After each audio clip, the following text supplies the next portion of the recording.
page 39, traité brachot, petite cuillère, résumé du daf hayomi du jour. Hier on était dans la prière du moti, les 10 mots, et où il vaut mieux de couper le pain dans l'endroit qui est le plus brûlé. Pour ceux-là qui n'ont pas vu, vous pouvez rattraper encore la page d'hier.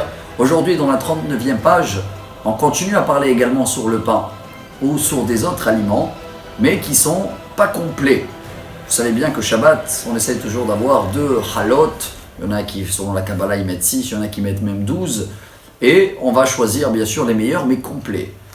Et même dans ça, voilà, on continue encore à raffiner notre façon de remercier Dieu. Si quelqu'un il veut manger, il a une banane à table qui est coupée, ou il a des petits cacahuètes. Alors même dans ça, qu'est-ce qui est mieux à choisir sur quoi je vais faire la bénédiction? Alors, cette fois-ci, on va prendre les cacahuètes dans l'exemple. Car les cacahuètes, ils sont complets. C'est un fruit en entier. Que la banane, si elle est coupée, elle n'est pas en entier. Et c'est de là où on apprend qu'on va faire la prière sur le moti. Alors d'abord, il vaut mieux toujours d'avoir le pain complet pour faire la prière. Et même là, je pense que certains de nous, ils vont couper le pain avant de terminer la bénédiction. Que la halakha, selon Rava, c'est d'abord de finir la prière, Baruch ata Hashem Elokeinu melech haolam hamotzi lechem min haaretz, et après je coupe le pain. Comme ça, ma prière, elle sera toujours sur quelque chose qui est entier. Ça peut envelopper ce message, cette halakha-là, dans plusieurs sujets, dans tout ce qu'on a à table, et vous allez voir que ce petit rappel aujourd'hui, cette petite cuillère de la 39e page, chaque fois qu'on va avoir quoi que ce soit à table, ça va devenir automatique, et c'est sur ces petits détails-là qu'on fait vraiment plaisir à Dieu.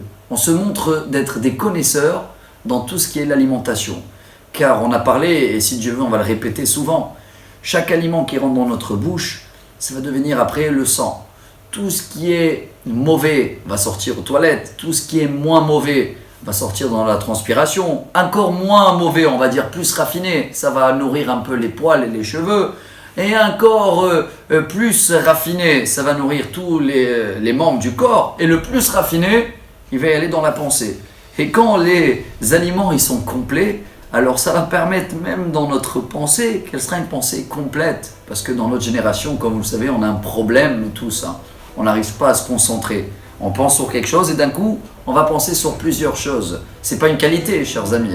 Et pour avoir, si Dieu veut, un petit peu la pensée plus complète, plus concentrée, plus raffinée, ça commence par ces petits détails que s'il faut faire une bénédiction et remercier Dieu, je vais chercher avant tout un aliment qui est complet. S'il n'y en a pas, bien sûr, c'est pas grave, je vais le faire. Mais voilà encore une étape pour être plus raffiné dans le merci. À demain, si Dieu veut, pour la 40e page.